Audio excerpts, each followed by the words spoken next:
After paying off my son's medical debt and letting him move into my condo, I thought I'd finally done right by my family. But one afternoon, I came home from a checkup to find my furniture gone and a for sale sign on the lawn. He said it was time to downsize. I moved into a motel. Then I got a call from his ex-wife that changed everything. I never thought I'd be telling this story. I'm not one for drama. I've spent most of my life avoiding conflict, keeping the peace, putting others first. That's how I was raised. My name is Elaine.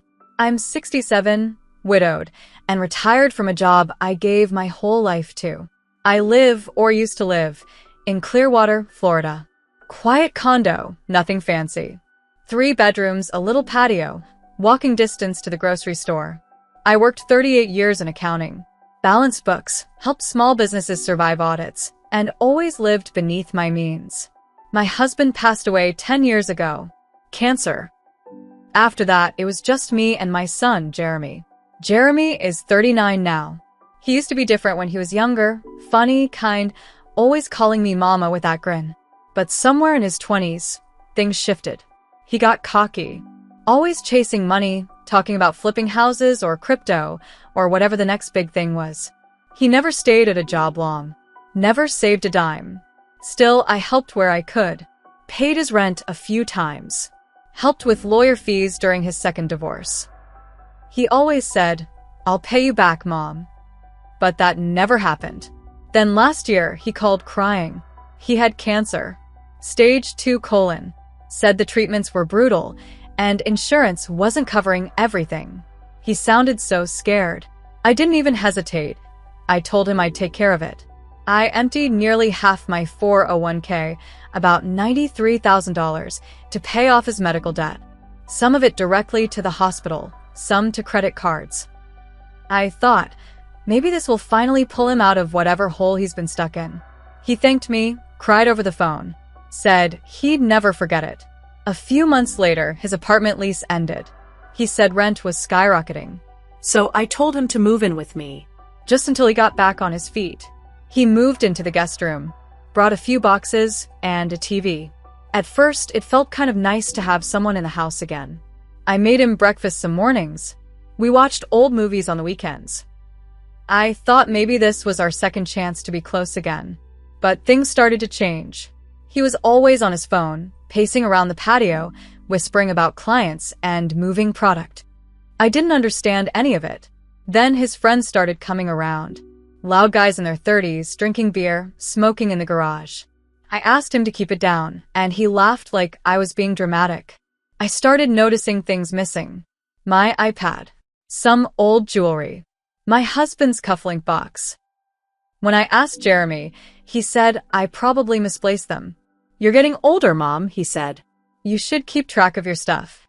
I wanted to believe him, but in my gut, I knew something was wrong.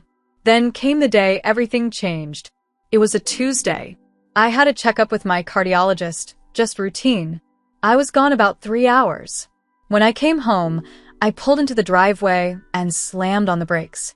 There was a for sale sign staked in the front lawn. At first, I thought it was a mistake. Then I saw the front door wide open. I walked inside, and my heart dropped. Everything was gone. Every single piece of furniture. My couch. My kitchen table. Even the painting of Lake Erie my husband loved. It looked like I'd been robbed. Jeremy was in the kitchen, calm as anything, drinking coffee like it was a normal day. "Jeremy, what the hell is going on?" I asked. He didn't even flinch. "Relax, Mom. It's time to downsize. This place is too much for you. I found a great senior community with no stairs, lots of amenities. You'll love it. I'll take care of everything." I just stared at him. "You sold my furniture?" "Donated most of it," he said. "It was old." I turned and walked out without saying a word. Drove straight to a motel off the highway and checked in. I didn't sleep that night. I kept thinking, did I sign something? Did I give him permission? The next morning, I called the realtor. She said Jeremy had already accepted an offer on the condo. I asked her how that was possible. My name is the only one on the title. She said she had a notarized power of attorney signed by me, giving him control. I never signed anything like that. I called the police, but they told me it was a civil issue. I'd have to get a lawyer. So now I'm in a motel, living off Social Security. Everything I worked for, gone. My home, my savings, my dignity. Then 4 days ago, my phone rang. It was Andrea, Jeremy's ex-wife. I hadn't spoken to her since the divorce. She was always quiet, polite. But that day, she sounded urgent. "Elaine," she said, "I know this is weird, but you need to hear this. Jeremy's been using your name for credit cards. I found documents in his storage unit, applications, account numbers. He's maxing them out. And I think he's about to leave town." She offered to meet me and show me what she found. We met at a Starbucks halfway between our towns. She brought a folder with her, bank records, credit card applications, statements, all with my name on them. All recent. All opened without my knowledge. That's when it hit me. He hadn't just taken my home. He'd been stealing from me for months, maybe longer. I sat there shaking. Andrea touched my hand and said, He did the same thing to me. I let it go. Don't make the same mistake. That night, I started making calls. I called an attorney. I pulled my credit report. I filed fraud alerts. I stopped crying. I'm going to take back everything he stole. And I'm going to make sure he never does this to anyone again. He has no idea what's coming. After I met with Andrea and saw the documents she had, I felt two things: shame and rage. Shame for not seeing it sooner. Rage because I had trusted Jeremy. Again. And he'd taken everything. My home, my name, my money, and now I learned he was still bleeding me dry through fake credit accounts. I didn't want to believe my own son was capable of this. But now I had proof. The next morning, I drove to a credit union where one of the accounts had been opened. I told them I'd been a victim of fraud. They asked for ID, which I had, and then they pulled up the account. The woman at the desk looked confused. "You've withdrawn over $12,000 this month," she said. "Are you sure?" I cut her off. "I've never stepped foot in this bank before today." She froze. I gave her a copy of the fraud report I filed and walked out. I called my lawyer. He said I had a strong case for elder financial abuse and identity theft, but proving it would take time. Civil suits move slow.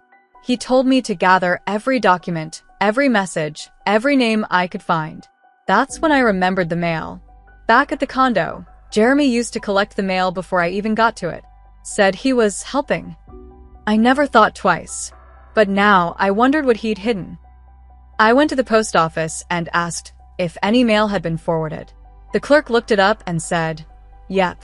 A forwarding address was put in 2 weeks ago." I asked where. He gave me a P.O. box in St. Petersburg. I drove there the same day. Stood in line. Watched the people coming and going. I didn't expect to see him, but after an hour I did.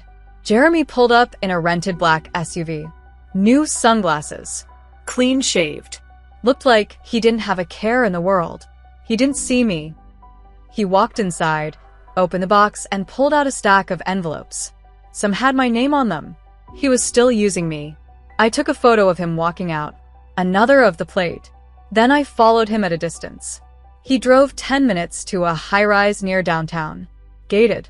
I couldn't get in, but I watched him use a key fob to enter the parking garage. So much for struggling. That night, I got a call. Unknown number. I let it go to voicemail. It was a woman's voice. Nervous. "Hi, my name's Melinda. I don't know if this is the right Elaine, but I think we've both been dealing with Jeremy. He said you were his aunt. He borrowed money from me last month. Said it was for your cancer treatment." I almost dropped the phone. I called her back. She sounded young, maybe late 20s. She said she met Jeremy on a dating app.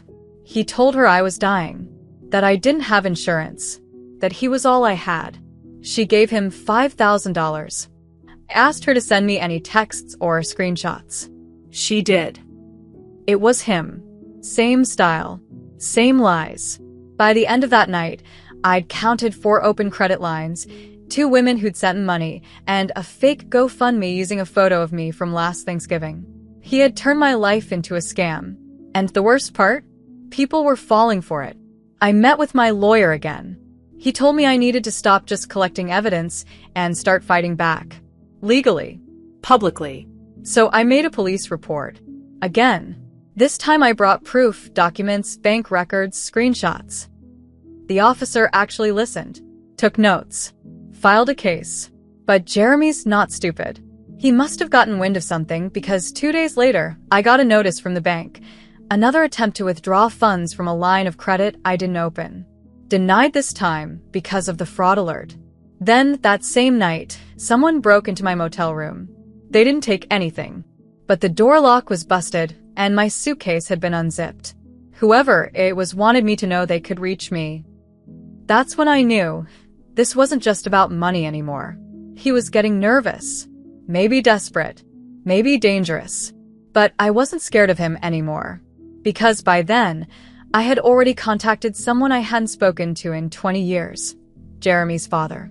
And he had a few secrets of his own. I hadn't spoken to Jeremy's father, Carl, in nearly 20 years. Our divorce was clean but final. He moved to Georgia, started over, and never looked back. We only spoke a few times after the split, mostly about child support and graduation. He never remarried, just faded out. But when I called, he picked up on the third ring. "Elaine," he said. His voice hadn't changed. Still deep, a little slow, like he was always thinking 2 steps behind. I told him everything. How Jeremy had stolen my condo, forged documents, drained my savings, racked up debt in my name, and might even be skipping town. I expected Carl to be shocked, outraged, Something. but he was quiet for a long time. Finally, he said, "I was wondering when this would catch up with him." My chest tightened. "What do you mean?" Carl sighed, then told me something I'd never heard before. Back in 2009, when Jeremy was about 23, he was working a part-time job at a car dealership in Tampa. Carl had helped him get it, sales floor assistant. Not glamorous, but steady. One weekend, the dealership ran a holiday promo, and they brought in temporary hires to help with foot traffic and paperwork. One of them was a girl named Tiffany, 19, sweet, new in town. Jeremy started talking to her, got close fast. Within 2 weeks, he convinced her to move in with him.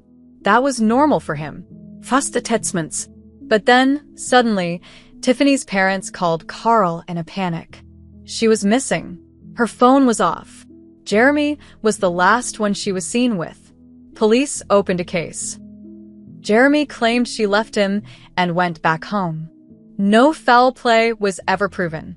Tiffany turned up 3 weeks later in Fort Lauderdale, shaken, broke, and refusing to talk about what happened.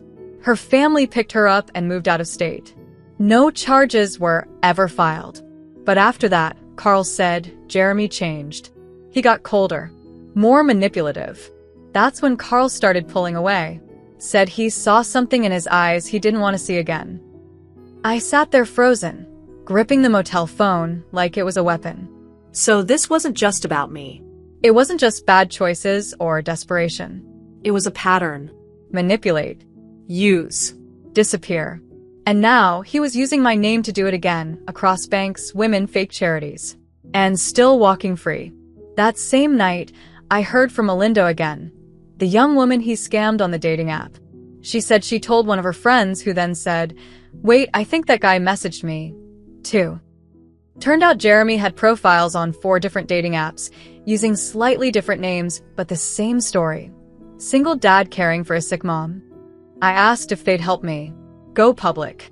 They agreed. I created a burner Facebook account and started messaging every woman he followed or tagged in the last 6 months. I told them who I was, what he'd done. A few ignored me, but more than a dozen wrote back. I created a private group chat. At first it was just Melinda, me, and Andrea. Then another girl joined. Then 4 more. We started calling it the Jeremy Recovery Club. Each woman had a different story, but the pattern was the same. Sob story, urgent need, trust, then gone. One of them, a woman named Rachel, said he even showed her a photo of me in a hospital gown, saying I was getting chemo. I'd never even been sick. She'd sent him $2,000. But Rachel was different. She worked in a bank. She offered to help me trace transfers. She even flagged one that went from a GoFundMe campaign directly to a dummy LLC tied to Jeremy's fake business. I gave all of it to my lawyer. And just when I thought I had all the pieces, I got another call. This time from a blocked number. It was a man. Shaky voice. Said his name was Tony. "I'm your nephew," he said. "Jeremy's my brother." I said that was impossible. I only had one child. "No," he said. "You don't understand. My mom, she told me to look you up. Jeremy's not who you think he is." He told me a story I still can't fully process. Apparently, in the early 2000s, when Jeremy was about 16, Carl had a brief affair during one of our separations. A woman named Diane. She got pregnant, but never told Carl until years later. Jeremy found out, met Diane and Tony in secret when he was in his 20s. Then, according to Tony, Jeremy convinced Diane to invest in one of his businesses. She took out a loan. He vanished. They never heard from him again. He didn't just burn bridges. He burned people's lives. Tony said Diane died 2 years ago, stressed, broke, still blaming herself. Before she died, she told Tony to find me. She believed I had no idea. And she was right. That was the night I stopped thinking like a victim. I called my lawyer and asked what it would take to file a civil RICO case. He said it was rare, but possible, especially with the fraud, identity theft, and patterns across multiple victims.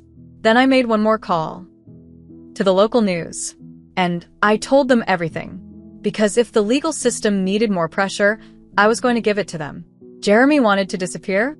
Fine. But I was going to make sure he had nowhere to hide. The day the story aired on the local news, I was shaking. I sat alone in the motel room, holding the remote in both hands. It was the 6 o'clock broadcast. The anchor came on, and after a few headlines, there it was. Clearwater woman says her own son stole her home and identity in massive scam. They showed a picture of me, the condo, and then Jeremy's face, pulled from one of his LinkedIn profiles, all cleaned up in a suit and tie. I didn't cry. I didn't smile. I just sat there. The next 24 hours were chaos. The story got picked up by a few bigger outlets, then online. Someone posted it to Reddit, and it exploded. I started getting calls from numbers I didn't know. Some were reporters. Others were strangers, people Jeremy had conned. A man in Arizona, a waitress in Georgia, a college student in Tallahassee. One woman said he offered to invest her financial aid refund in crypto. They all had stories. And now they had each other. The Facebook group grew from 6 people to over 30 in less than a week. And then the police called. Jeremy had been picked up in Naples, trying to withdraw money from a flagged account under a fake LLC. The teller recognized his face from the news and hit the silent alarm. He didn't even put up a fight. They found 4 fake IDs, over $20,000 in cash, and a USB drive full of banking info when they searched his rented condo. They booked him under suspicion of identity theft, fraud, and wire fraud. Once the civil case paperwork hit, they added elder abuse and financial exploitation of a vulnerable adult. I went to every hearing. I sat in the front row and stared at him as they read the charges. He wouldn't look at me.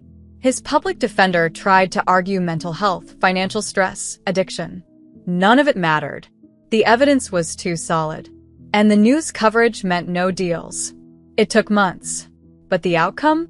Jeremy was convicted of multiple counts of wire fraud, identity theft, and elder exploitation. He got 9 years in state prison. No parole for the first 6. The judge called his actions a calculated betrayal of the most personal kind. I didn't speak during sentencing. I didn't need to. My lawyer read a statement from me, calm, clear, and direct. But after it was over, as they let him out in cuffs, he looked at me once. No anger.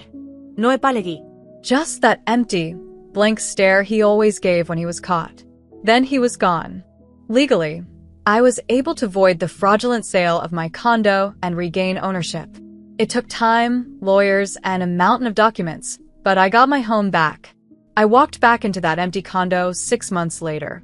No furniture, no memories left. But it was mine again.